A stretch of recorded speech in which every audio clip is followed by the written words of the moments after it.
नमस्कार, आप देख रहे हैं एनडीटीवी इंडिया। आपके साथ मैं हूं गीता जोशी और शुरुआत अयोध्या से। अयोध्या के इतिहास में नए अध्याय जोड़ने के लिए प्रधानमंत्री नरेंद्र मोदी शनिवार को अयोध्या पहुंच रहे हैं। प्रधानमंत्री मोदी 15,000 करोड़ से ज्यादा की योजनाओं का उद्घाटन और शिलान्यास करेंगे। इनमें अयोध्या के इंटरनेशनल एयरपोर्ट और अयोध्या धाम जंक्शन स्टेशन का उद्घाटन भी शामिल है।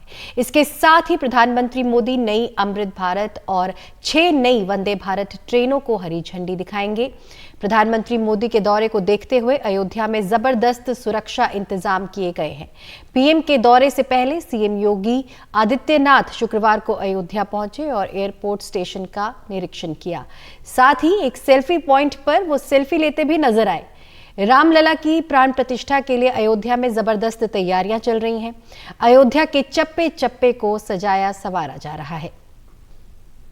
वहीं प्रधानमंत्री नरेंद्र मोदी ने ट्वीट कर लिखा, भगवान श्री राम की नगरी अयोध्या में विश्व स्तरीय इंफ्रास्ट्रक्चर के विकास, कनेक्टिविटी में सुधार और यहाँ की समृद्ध विरासत के संरक्षण के लिए हमारी सरकार कृत संकल्प है। इसी दिशा में शनिवार को नवनिर्मित एयरपोर्ट और पुनर्विकसित रेलवे स्टेशन का उद्घाटन करूंगा। इसके साथ ही कई और विकास परियोजनाओं के लोकार्पण और शिलान्यास का भी सौभाग्य मिलेगा, जिनसे अयोध्या और उत्तर प्रदेश समेत देश के कई क्षेत्रों के मेरे परिवारजनों का जीवन आसान होगा।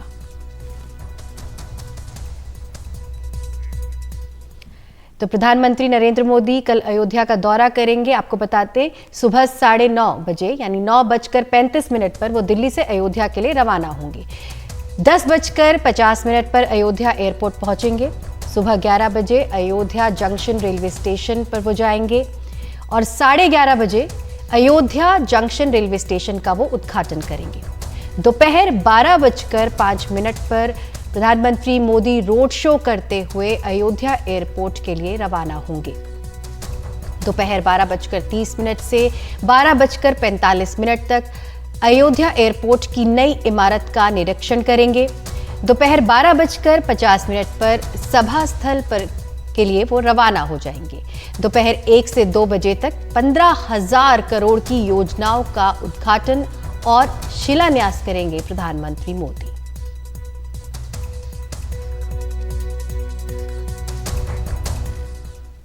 वहीं अयोध्या में चल रही तैयारियों को लेकर उत्तर प्रदेश के डिप्टी सीएम ब्रजेश पाठक से बात की हमारे सहयोगी रणवीर सिंह ने। प्रधानमंत्री के आगमन से पहले उप मुख्यमंत्री ब्रजेश पाठक पहुंचे अयोध्या और आप देख सकते हैं कि लता मंगेशकर चौक है। ब्रजेश पाठक जी मेरे साथ है। सर, किस तरह की तैयारियां हैं? अयोध्या में प्रभु रामलला का भव्य मंदिर बनकर के तैयार है।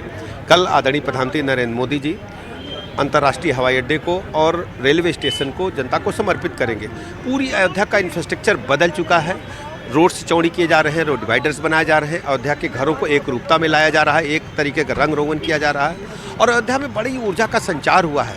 हर नागरिक बहुत ही प्रफुल्लित है। आज हम सबसे हमने आमंत्रण दिया, सभी लोग हर्षोल्लास के साथ माननीय प्रधानमंत्री जी के आगमन में जाना चाहते हैं, उनका स्वागत करना चाहते हैं और आशीर्वाद लेना चाहते हैं। रोड शो की भी तैयारी है? हाँ, रोड शो 10 किलोमीटर का होगा। माननीय प्रधानमंत्री जी अयोध्या धाम के नागरिकों से मिलेंगे, उनको आशीर्वाद देंगे और इसके बाद जनसभा है। अच्छा, तो सर अगर परियोजनाओं की बात करें तो ट्रेनों की भी सौगात मिल रही है, शहर को भी डेवलपमेंट किया जा रहा है। रेलवे स्टेशन, हवाई अड्डा, रोड्स, इंफ्रास्ट्रक्चर, रामायण संग्रहालय, रिसर्च सेंटर, ऑडिटोरियम, सब कुछ अयोध्या धाम में बदल रहा है। यूपी सरकार ने जिस तरह से अयोध्या को अभी तक बदला है, अगले कितने दिन में सर आप लोग मान रहे हैं कि शीघ्र आप देखेंगे कि अंतर्राष्ट्रीय स्तर का अयोध्या सिटी डेवलप होगा? चलिए, बहुत ब्रजेश पाठक जी जो मुख्यमंत्री हैं, आप देख सकते हैं कि पहुंचे अयोध्या, लगातार अलग अलग जगहों पर जा रहे हैं, लोगों से मिल रहे हैं। उन्होंने बताया कि कल रोड शो होगा और 10 किलोमीटर के रोड शो में प्रधानमंत्री अभिवादन स्वीकार करेंगे और तमाम परियोजनाओं का लोकार्पण और शिलान्यास करेंगे। कैमरा पर्सन राजेश गुप्ता के साथ रणवीर, एनडीटीवी अयोध्या। वहीं प्रधानमंत्री मोदी के दौरे को देखते हुए अयोध्या के ट्रैफिक में भी काफी बदलाव किए गए हैं। ट्रैफिक के लिए पुलिस ने काफ़ी व्यवस्था की है। कहाँ पार्किंग स्थल बनाए गए, 37.5 एकड़ के पार्किंग स्थल बनाए गए हैं और जगह जगह पार्किंग स्थल बने हुए हैं। जनसभा स्थल पे भी पार्किंग स्थल है और जहाँ पे रैली है वहाँ पे भी पार्किंग स्थल है, जो रोड शो है। तो काफ़ी व्यापक स्तर पे तैयारी की गई है और उसको सब लोग पुलिस और मजिस्ट्रेट सब देख रहे हैं। आपको बता दें, राम मंदिर की आरती में शामिल होने के लिए अब पास की जरूरत होगी। ये पास कैसे बनेगा, किस तरह आप आरती में शामिल हो पाएंगे, बता रहे हैं हमारे सहयोगी अश्विनी सिंह। अयोध्या में राम मंदिर की तैयारियां जोरों शोरों पर हैं। 22 जनवरी को रामलला की मूर्ति स्थापित की जाएगी और उसके बाद प्राण प्रतिष्ठा का कार्यक्रम होगा। इस कार्यक्रम में शामिल होने के लिए प्रधानमंत्री नरेंद्र मोदी समेत देश के कई नामचीन हस्तियों को आमंत्रित किया गया है। 22 जनवरी के इस कार्यक्रम से पहले ही मंदिर ट्रस्ट ने एक आदेश जारी किया है। दरअसल इस आदेश के मुताबिक 3 समय होने वाली आरती में अब शामिल होने के लिए श्रद्धालुओं को पास लेना अनिवार्य होगा। दरअसल आरती पास जो मैनेजर है वहाँ के मंदिर ट्रस्ट के, दुर्वेश मिश्रा ने मीडिया को बताया कि सुबह के समय श्रृंगार आरती, दोपहर में भोग आरती और शाम के समय संध्या आरती होती है। अब हर आरती में अधिकतम 30 लोगों को ही शामिल किया जाएगा और इस आरती में शामिल होने के लिए अब श्रद्धालुओं को पास लेना अनिवार्य होगा। उनका कहना है कि सुरक्षा कारणों से अभी सिर्फ 30 पास रखा जा रहा है, आगे चलकर ये संख्या बढ़ाई जा सकती है। ऑनलाइन पास के लिए भक्तों को मंदिर ट्रस्ट जो वेबसाइट है, ऑफिशियल वेबसाइट, उस पर जाना पड़ेगा। होम पेज पे ही एक लिंक होगा जहां से आप क्लिक करके सीधे आप पास के लिए रजिस्ट्रेशन कर सकते हैं। वो जो पेज ओपन होगा उस पर क्लिक करना होगा, आपको तारीख बताना होगा और किस समय का आपको पास चाहिए, सुबह की पूजा का, दोपहर की पूजा का या शाम का, जो भी सिलेक्ट करना आप सिलेक्ट करके कंफर्म करेंगे। कंफर्म करने के बाद ये भी नया नियम जोड़ा गया है कि रजिस्ट्रेशन होने के बाद श्रद्धालुओं के पास एक रिमाइंडर मैसेज भेजा जाएगा। ये रिमाइंडर मैसेज भी हो सकता है या ईमेल के जरिए आपको भेजा जाएगा। रिमाइंडर में ये पूछा जाएगा क्या आप आ रहे हैं। अगर आप आ रहे हैं तो आपको फिर से कंफर्म करना पड़ेगा कि हाँ आप आ रहे हैं। उसके बाद वो 1 घंटे तक, आपके टाइमिंग से 1 घंटे पहले तक वो लिंक ओपन होगा जिसमें आपको कंफर्म करना पड़ेगा कि आप आ रहे हैं। आप जो निर्धारित टाइम होगा आपके पास, आपको रिसेप्शन पर जाना पड़ेगा उस निर्धारित टाइम पर, वहाँ अपना आइडेंटिटी कार्ड दिखाना पड़ेगा। भारत सरकार द्वारा अधिकृत कोई भी पहचान पत्र, जैसे वो आधार कार्ड हो सकता है, पैन कार्ड हो सकता है, राशन कार्ड हो सकता है, मतदान पत्र हो सकता है, इनको दिखाना होगा, वहाँ से पास लेना होगा और पास के बाद ही आप एंट्री कर पाएंगे। ऑनलाइन और ऑफलाइन दोनों तरीके से पास मिलेगा। ये पास की सुविधा सिर्फ 16 तारीख तक की गई है, क्योंकि 16 तारीख के बाद से 21 तारीख तक पूजा की जाएगी और 22 तारीख को भव्य कार्यक्रम किया जाएगा। अश्विनी कुमार सिंह, एनडीटीवी इंडिया की। अयोध्या में शुक्रवार को सरयू तट पर आस्था का सैलाब उमड़ पड़ा। सरयू तट पर संध्या आरती की गई। इस दौरान बड़ी संख्या में लोगों ने आरती में हिस्सा लिया।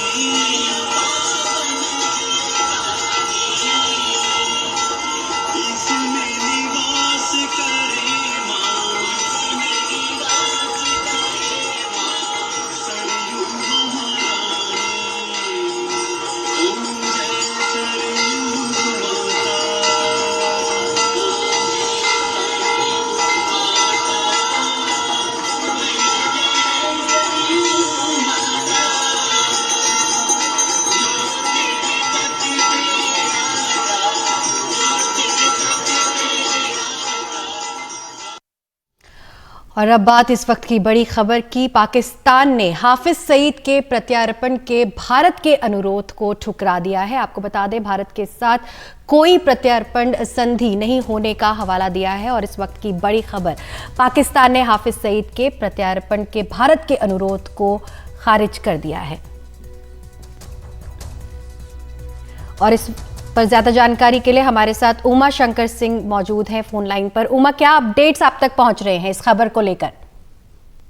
ये देखिए, जिस बात का अंदेशा था वही हुआ। भारत विदेश मंत्रालय ने जैसे ही आज इस बात की पुष्टि की कि भारत ने एक रिक्वेस्ट भेजा है पाकिस्तान को कि वो हाफिज सईद, जो कि 2008 मुंबई अटैक का मास्टरमाइंड है और जिसकी कई मामलों में यहाँ पर जरूरत है, उसको भारत को प्रत्यर्पित करे।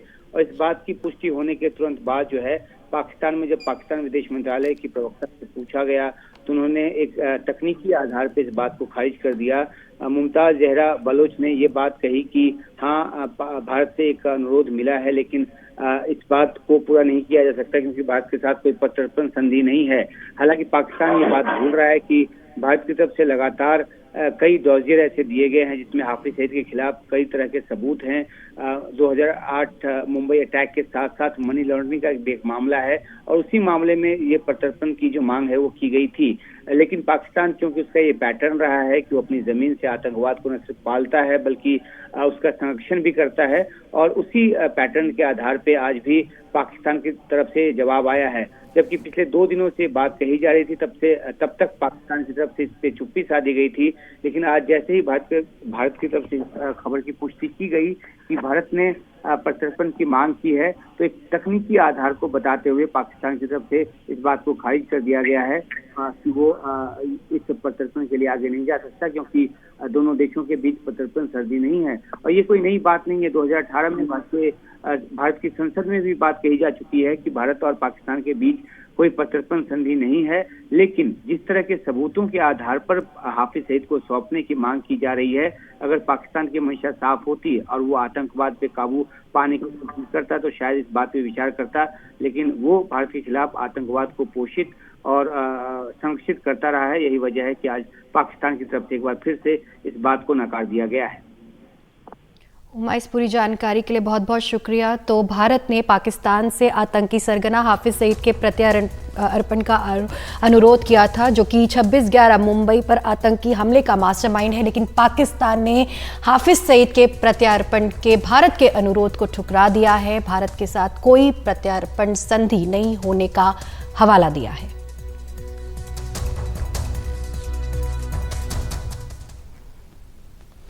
आगे बढ़ते हैं। केंद्र सरकार, असम और उल्फा के बीच आज अहम शांति समझौते पर दस्तखत हुए। 40 साल में पहली बार उग्रवादी संगठन उल्फा ने केंद्र और असम सरकार के साथ समझौता किया है। पूर्वोत्तर में शांति बहाल करने के लिए इसे एक बड़ा कदम माना जा रहा है। बैठक के बाद गृह मंत्री अमित शाह ने कहा कि लंबे समय तक असम और पूर्वोत्तर के राज्यों ने हिंसा झेली है।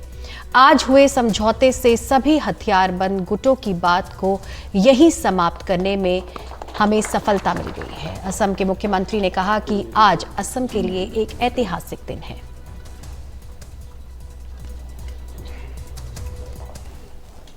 भारत सरकार, असम सरकार और united liberation front of Assam ULFA, उसके बीच में जो ट्राई पार्टी समझौता हुआ है, इससे असम के सभी हथियारी ग्रुपों की बात को यहीं पर समाप्त करने में हमें सफलता मिल रही है। ये असम और नॉर्थ ईस्ट की शांति के लिए बहुत महत्वपूर्ण है। इसीलिए असम, त्रिपुरा, हर जगह में सारे नॉर्थ ईस्ट स्टेट में आज शांति का पहल हुआ।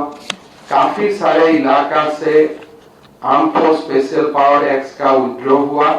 आज असम में खाली 15% इलाका में ही आपसा है, बाकी 85% इलाका से आपसा का विड्रॉ भी हो चुका है। ये एकॉर्ड का बाद मैं विश्वास करता हूं कि असम में पूरा स्थायी शांति आएगा और ये एकॉर्ड के लिए मैं अल्फा को धन्यवाद देना चाहूंगा कि आप लोग ने ये स्वीकार किया, आप लोग ने ये निर्णय लिया कि भारत सरकार का और असम सरकार का साथ एकॉर्ड करना है। प्रधानमंत्री नरेंद्र मोदी जी ने आशीर्वाद दिया। वहीं जेडीयू को लेकर पिछले कुछ दिनों से चली आ रही अटकलें आखिरकार सही साबित हुई। जेडीयू अध्यक्ष ललन सिंह ने अपने पद से इस्तीफा दे दिया है।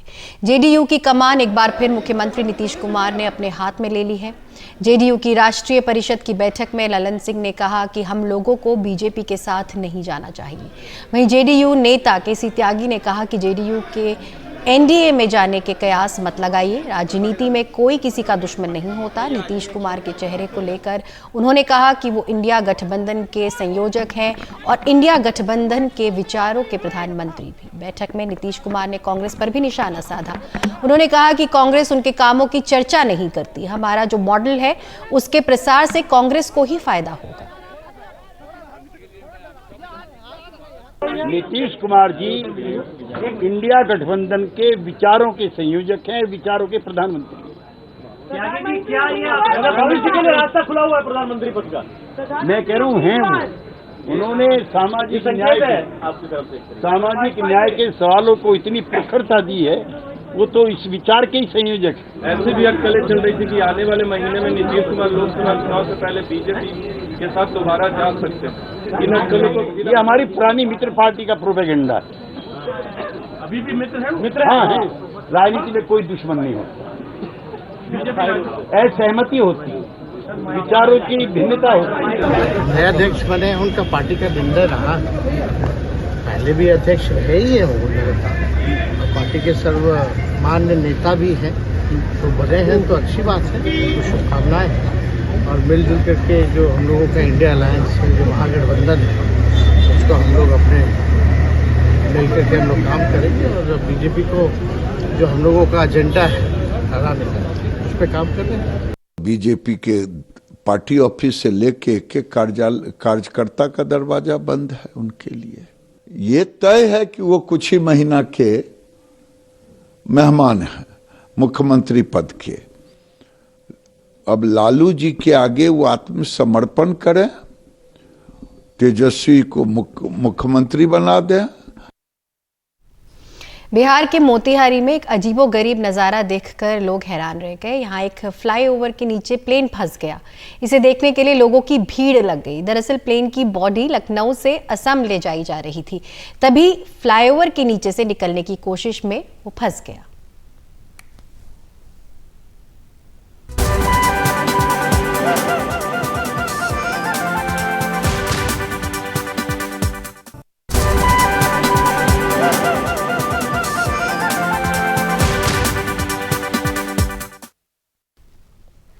रूस ने यूक्रेन पर अब तक का सबसे बड़ा हवाई हमला किया। रूस ने शुक्रवार को यूक्रेन के अलग अलग शहरों पर 110 से ज्यादा मिसाइलों और ड्रोन से हमला किया।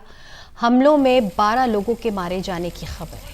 यूक्रेन आर्मी के प्रमुख ने कहा कि निशाने पर अहम इंफ्रास्ट्रक्चर, इंडस्ट्रियल और सैन्य ठिकाने थे, लेकिन शॉपिंग मॉल और रिहायशी इमारतें भी इसकी चपेट में आई। और इस पर ज्यादा जानकारी के लिए जुड़ते हैं हमारी सीनियर एडिटर कादम्बिनी शर्मा से। फरवरी 2022 में रूस यूक्रेन युद्ध शुरू हुआ, लगभग 2 साल होने आए। इतने वक्त में अब तक का सबसे बड़ा हवाई हमला रूस ने यूक्रेन पर किया है। यूक्रेन के राष्ट्रपति ज़ेलेंस्की ने खुद ये जानकारी दी है कि कम से कम 110 मिसाइल यूक्रेन पर दागे गए। अधिकतर जो है वहां की सेना ने नष्ट कर दिया है, लेकिन तब भी इस हमले में 12 लोगों के मारे जाने की खबर है, कई और घायल है। वहां के जो सेना प्रमुख हैं यूक्रेन के, वो ये कह रहे हैं कि रूस का निशाना असल में देश का जो क्रिटिकल इंफ्रास्ट्रक्चर है, जो इंडस्ट्रियल हो या फिर मिलिट्री फैसिलिटी है, ये सारे निशाने पर थे। लेकिन कौन कौन से हिट हुए हैं, असल में एक शॉपिंग सेंटर पर ये मिसाइल गिरा, एक 6 मंजिला रेजिडेंशियल बिल्डिंग पर मिसाइल गिरा, एक घर पर यह मिसाइल गिरा, कुछ खाली बिल्डिंग्स पर भी गिरा, तो नुकसान हुआ है। दक्षिण ओडिशा, नॉर्थ ईस्ट खार्किव और कीव में बिजली नहीं है, बिजली वहां पर चली गई है, और भी कुछ जगहों पर बिजली नहीं है, अभी इस तरह की जानकारी आई है। एक व्यक्ति की मौत कीव में हुई है, ये वहां पर एक वेयरहाउस में था, यहां पर उसकी मौत हो गई है। ओडिशा में 3 लोग मारे गए हैं। आपको याद होगा ये ब्लैक सी पोर्ट का इलाका है, यहां पर 15 लोग घायल भी बताए जा रहे हैं, इनमें 2 बच्चे भी हैं। खार्किव में 1 की मौत हुई है, वहां पर 11 लोग घायल बताए जा रहे हैं। लवीव का वो इलाका है जो कि असल में पोलैंड से लगता हुआ है, पोलैंड एक नेटो देश है, और वहां पर भी ये मिसाइल हमला हुआ है, तो वहां पर भी 1 शख्स मारा गया है।